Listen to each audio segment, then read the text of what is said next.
సాధారణంగా మానవ శరీరంలో సెలీనియం కొంచెం ఉండాలి. ట్రేసెస్ ఆఫ్ సెలీనియం ఉండాలి. సెలీనియం ఉండటం వల్ల గ్లూటాథయాన్ మనకు ఒక ఎంజైమ్ ప్రొడ్యూస్ అవుతుందన్నమాట, గ్లూటాథయాన్ అని. అది మన బాడీలో సెల్స్ చనిపోకుండా చూస్తాయి. అంతేకాదు మన బాడీలో యాంటీ ఆక్సిడెంట్స్ ప్రొడ్యూస్ చేసుకునేలా చేస్తాయి. థైరాయిడ్ హార్మోన్ ఫంక్షన్లో కూడా సెలీనియం కీలక పాత్ర పోషిస్తాయి. కాబట్టి సెలీనియం కొంత ఉండాలి. కొన్ని లిమిటెడ్ అమౌంట్స్, కొంత ట్రేసెస్ ఆఫ్ సెలీనియం అనేది మన బాడీలో, మన బ్లడ్లో ఉండాలన్నమాట. కానీ సెలీనియం ఒక ప్రపోర్షన్ దాటితే మన బాడీ దాన్ని తీసుకోలేదు, ప్రాసెస్ చేసుకోలేదు అనమాట. సెలీనియం మన బాడీలో ఎక్కువైతే సెలినాసిస్ వస్తాయి, మనకి జుట్టు రాలిపోవటం, హెయిర్ లాస్ ఎక్కువైపోవటం, మన నెయిల్స్ అన్ని ఫాస్ట్గా కట్ అయిపోవటం. అంతేకాదు మనకి రకరకాల స్కిన్ డిసీజెస్ కానీ రకరకాల మెడికల్ కండిషన్స్ వస్తాయి అన్నమాట.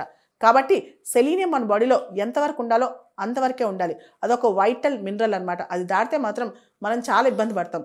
Minimum amounts of selenium, minimum traces of selenium అనేది మన బాడీలో చాలా అవసరం అనమాట. ఎందుకంటే సెలీనియం అనేది కొన్ని ఎంజైమ్స్ని మన బాడీలో క్రియేట్ చేస్తాయి. ముఖ్యంగా గ్లూటాథయాన్ పెరాక్సిడేస్ అనే ఒక ఎంజైమ్ని క్రియేట్ చేస్తాయి. దానివల్ల మన బాడీలో సెల్స్ డ్యామేజ్ కాకుండా మనకి యాంటీ ఏజింగ్ వస్తుంది అనమాట. అంటే ఎక్కువగా మన ఫాస్ట్గా మన బాడీలో సెల్స్ డ్యామేజ్ కాకుండా మనం స్ట్రాంగ్గా ఉంటాం. కానీ సెలీనియం ఒక పరిధిని దాటితే బాడీలో మనం ప్రాసెస్ చేసుకోలేమన్నమాట.